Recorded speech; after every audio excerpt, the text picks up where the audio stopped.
आत्मा की खोज, अनंत शक्ति, आनंद और शांति, ईश्वरीय भक्ति के लिए जुड़े रहें हमारे चैनल से।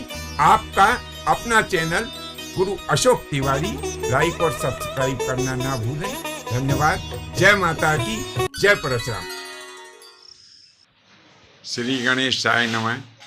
प्रिय बंधुओं, यहाँ पर ग्राम सलकनी में श्री कृष्णानंदन गौतम जी महाराज की अमृत कथा चल रही है। हमारा यहाँ पर आना हुआ।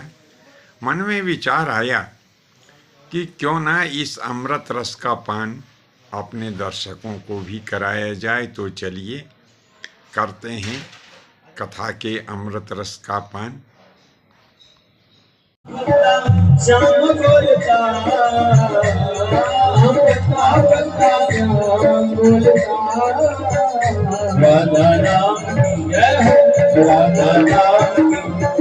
राधा नाम की लगाई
ब्रह्मा बाबा में अकल नहीं है हमें कि आंखों की पलकें क्यों बना दी। जब दर्शन करते हैं तो पलकें गिर जाती है, इतनी देर के लिए कन्हैया की छवि हट जाती है। तो आप लोग चश्मा क्यों लगाऊंगा? तो वो कहते हैं कि चश्मे की आवश्यकता नहीं है।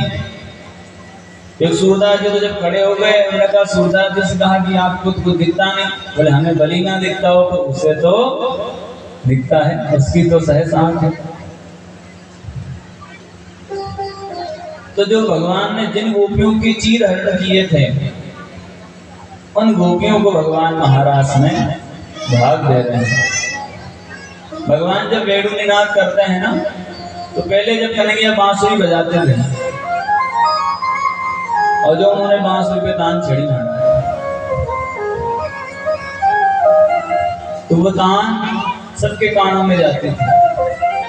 और जब बांसुरी का वो रब कानों में गिरता महाराज, तो गौ माता जो घास खा रही है, घास चबाना भूल जाता है। और जब कन्हैया की बांसुरी बजती हुई यमुना जी की जो निर्मल धारा बह रही है ना, वो पत्थर की तरह रुक जाती महाराज। और जो बड़े बड़े गिरिराज जी के शिलाखंड है, जब वेणुनाद सुनते तो वो पिघलने लग जाते हैं। पाषाणात्रे द्रवत्वम, अरे पाषाण का धर्म है कठिन होना, कठोर होना, लेकिन वो वेणु को सुंदर पिघल रहे हैं। वो यमुना या काठिन्यत्वम, यमुना जी जो कठिन है, कठोर, यमुना जी जो सरल बहती है, जल की धारा है, वो कठिन हो रही है। ये वेणु का निनादम है। और सब बावले होकर कन्हैया की ओर भागते हैं। लेकिन जब आज भगवान ने बांसुरी बजाई तो केवल उन्हीं गोपियों को बांसुरी सुना रही है जिनको भगवान सुनाना चाहते हैं। भगवान ने ब्रज मामाओं का मनोरथ पूर्ण करने के लिए, अच्छा ये गोपियां हैं कौन? वन्यकारण्य के जो ऋषि महात्मा हैं, जब राम जी वन्यकारण्य पधारे तो उनके दर्शन के लिए बड़े बड़े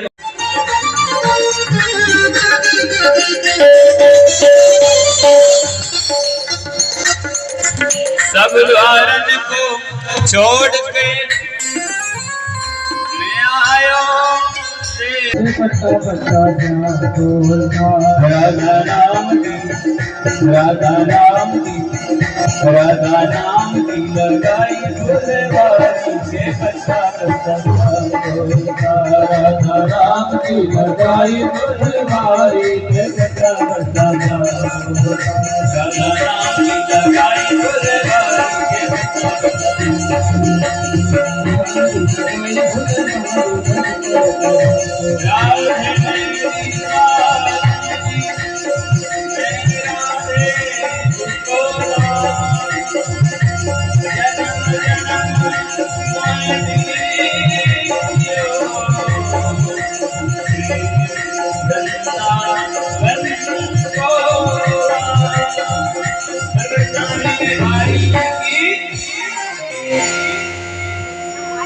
आज भगवान का मन जिन गोपियों के भगवान ने चीर हरण किए थे। चीर हरण लीला क्या है? जीवात्मा और परमात्मा शाश्वत सखा है, उसके बीच में जो पर्दा है वो है माया का। घूंघट के पट खोल तो पिए मिलेंगे। अरे प्रीतम सामने आपके बैठे हैं और हाथ भर का घूंघट आपने डाल रखा है, कैसे दर्शन होंगे? अरे वृंदावन में जब कोई जाते हैं ना मामा जी, तो वहां सबसे ज्यादा या तो मोबाइल चलाते बंदर या चश्मा। मेरे हमसे कई लोग पूछते हैं इनको चश्मे से क्या काम है, तो हमने उनसे कहा कि हमारा तो ऐसा भाव लगता है भगवत कृपा से कि वो ये चाहते हैं बंदर भी वहां के कि भैया वृंदावन आए हो तो पहले तो ये कलयुग का सबसे बड़ा यंत्र बोले अपने हिसाब की शिला ले आओ और बिछा दो, इनके चरण पड़ेंगे तो नारी बन जाएगी। अपने हिसाब की शिला ले आओ, बोले राधे राधे। भगवान ने कहा तो गड़बड़ हो। भगवान ने उसी समय विचार किया कुछ ना कुछ लीला तो करनी पड़ेगी। भगवान ने उसी समय सीता हरण की लीला कर दी। भगवती माँ जानकी का हरण हो गया है और राम जी रोते फिर रहे हैं। वृक्ष पदा से या से तासे पूछत डोलेरा, पूछते फिर रहे हैं। हे खगमृग है मधुकर श्रेणी, तुम देखी सीताम्र विरैन। सारे महात्माओं ने जब राम जी को रोते देखा तो कहा भैया क्या हुआ? अब सीता जी का हरण हो गया इसलिए राम जी रो रहे हैं। सारे महात्मा बोले राम जी जैसे परमवीर, इतने प्रतापी, जिनके हाथ में धनुष बाण, लक्ष्मण जी जैसे भाई और ऐसे तपस्वी महात्मा और इतने महान जो राम जी हैं, उनकी भार्या का हरण हो गया और धनुष बाण वाले जब रक्षा नहीं कर पाए तो हम कमंडल वाली क्या करेंगे? बोले राधे राधे। उन्हीं को भैया बन दो बाबा जी बढ़िया। एक महात्मा बन गए पर महात्मा जैसा स्वभाव नहीं था, तो किसी ने कहा कि आप महात्मा तो बन गए, महात्मा जैसा आपका स्वभाव लगता नहीं। बोले महात्मा बनने के लिए थोड़ी बने। फिर क्यों बने? मूड के मुड़वा लिया। मूड मुड़वाने का अर्थ ये होता है कि अब हम मुड़ गए, यानी संसार से भगवान की ओर मुड़ गए। मूड मुड़ गया पर मुड़े नहीं, तो फिर क्यों मुड़े? बोला हम इसलिए नहीं मुड़े, हम जिसलिए मुड़े वो बात सुनो। क्यों मुड़े? बोले मूड मुड़ाए तीन गुण, सर की मिट जाए खाज, खावे को बढ़िया मिले और लोग कहे महाराज। बढ़िया खाने मिलता है तो किसने कहा कि ब्राह्मण ज्यादा खाते हैं, ब्राह्मण आए तो खाते हैं। बोली राधे राधे।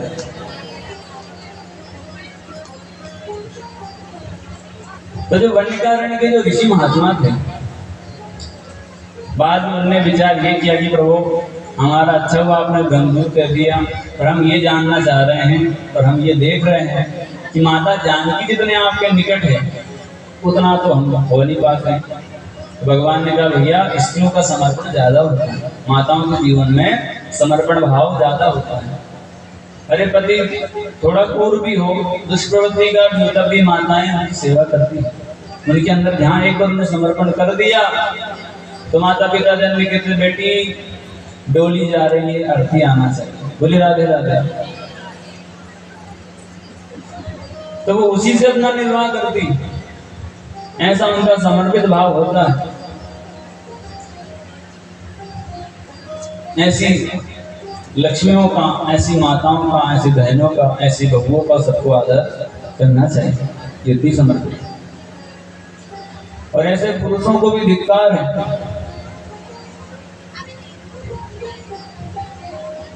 कैसी पवित्रता नारी जिन दुष्प्रवृत्ति के पुरुषों को अपना पति है भैया, परमेश्वर मानकर उन पर मर रही है, वो कहीं और मर रहे हैं।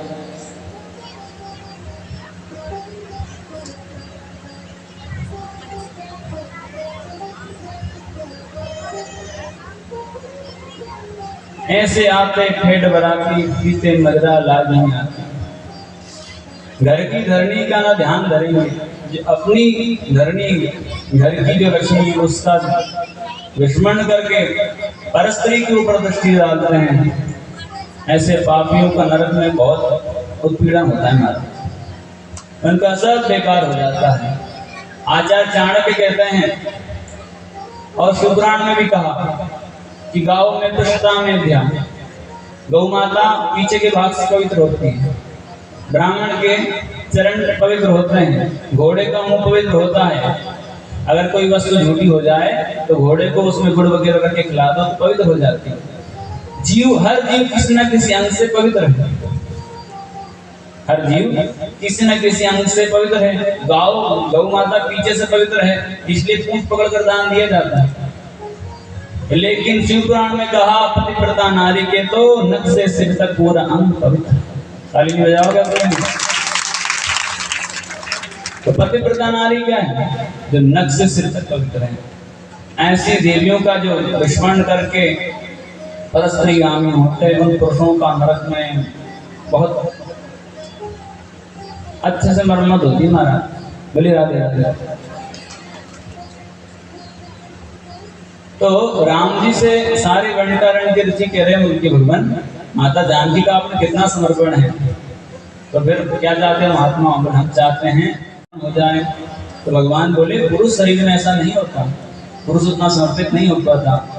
महात्मा बोले प्रभु हमें शरीर से मतलब नहीं, इसलिए बना दो, हम तो आपकी बनना चाहते हैं। महात्मा के बोले ठीक है, आशीर्वाद है, अभी तो मर्यादा में आए हैं, जब छबलिया कन्हैया बन के आएंगे ना कन्हैया तो सब स्वीकार होगा। तो वही कारण के जो बड़े बड़े अमरात्मा संत सन्यासी ज्ञानी मुनि ध्यानी महात्मा थे, वो सब ब्रज में आकर गोपियों का वेश धारण कर लेते हैं। गोपी क्या है? जिसके प्रत्येक इंद्रिय से जो केवल कृष्ण रस का पान करे, हर इंद्रिय जिसकी केवल कन्हैया को चाहे और कन्हैया से कुछ ना चाहे। प्रेम जहाँ होता है ना, वहाँ प्रेमास्पद कैसे प्रसन्न होंगे बस वो ध्यान दिया जाता है, अपने ऊपर ध्यान नहीं दिया जाता। समर्पण जहाँ होता है, प्रेम जहाँ होता है, तो उनकी खुशी किसमें है उसका ध्यान दिया जाता है। तो वो सब सारे ऋषियों का जो आज गोपियां बनकर ब्रज में आए हैं, उनका मनोरथ पूर्ण करने के लिए भगवान ने आज बांसुरी बजाई। सुखदेव जी लिख रहे भगवान पिता रात्रि सरदोत्फुल्ल मल्लिका वीक्षा सीदत्तमा प्रीति राम माधवयोः।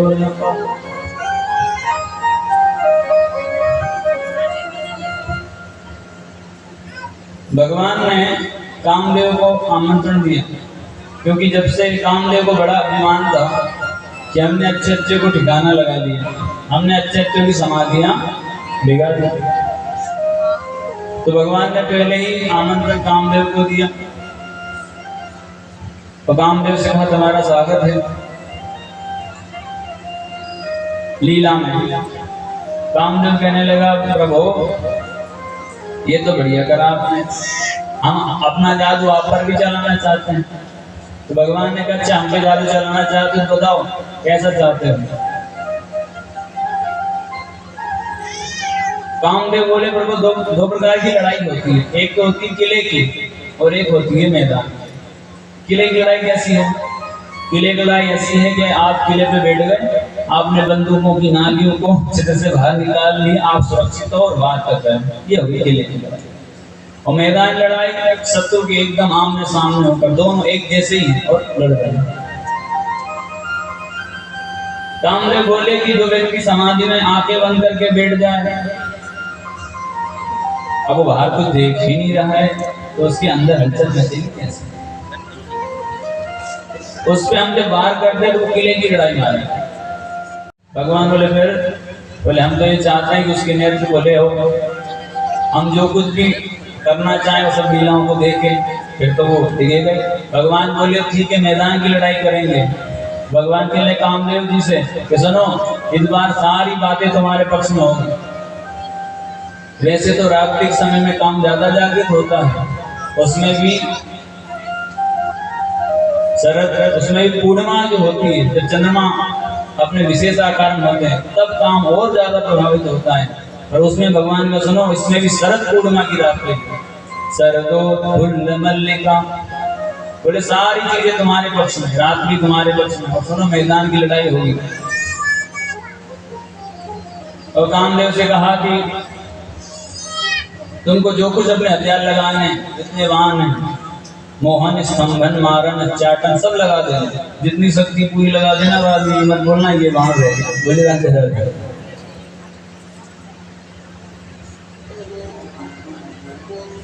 पूरी शक्ति से बाहर करना। मैदान की लड़ाई भगवान ने कामदेव से सीखा था। और गोपियों की सुंदरता कितनी है महाराज, बोले राधे राधे। कहा पूरे संसार की सुंदरता को इकट्ठा करो, तब जाकर ब्रज की एक गोपी बनती है। और ब्रज की पूरी गोपियों की सुंदरता इकट्ठा करो, तब राधा रानी की जो अष्ट सखियां हैं वो बनती है, एक अष्ट सखी। और अष्ट सखी की सुंदरता इकट्ठा करो। कहा कि स्वर्ग की जितनी भी अप्सराएं हैं ना, मेनका आदि, सबकी सुंदरता इकट्ठा करो, तब जाके राधा रानी की एक सखी बनती है। और राधा रानी की जो सखियां हैं उनकी सुंदरता इकट्ठा करो, तब जाके श्री जी का एक अंग बनता है नाभि के बराबर। इतनी सुंदर है श्री किशोरी। बोले राधा रानी की बरसाने वाली की, क्योंकि राधा रानी भगवान जब मोहनी रूप रखा, उसके बाद सूर्यदेव ने पुत्री बनाना चाहा, तो सुंदरता कितनी होती। भगवान जब मोहिनी बने तो सुंदरता कितनी होगी। ऐसी ऐसी गोपियां महाराज में प्रवेश पा रही। महाराज कामदेव से कहा तुम दे बिल्कुल। और अब भगवान ने जब वेणु निनाद किया और गोपियों कान में जैसे ही वो दब पड़ा, तो कोई दूध बह रही थी, दूध होते। बंधुओं, आज के लिए बस इतना ही। शेष फिर कभी अगले भाग में उपस्थित होंगे। आज्ञा दीजिए। धन्यवाद। जय माता की, जय परशुराम जी।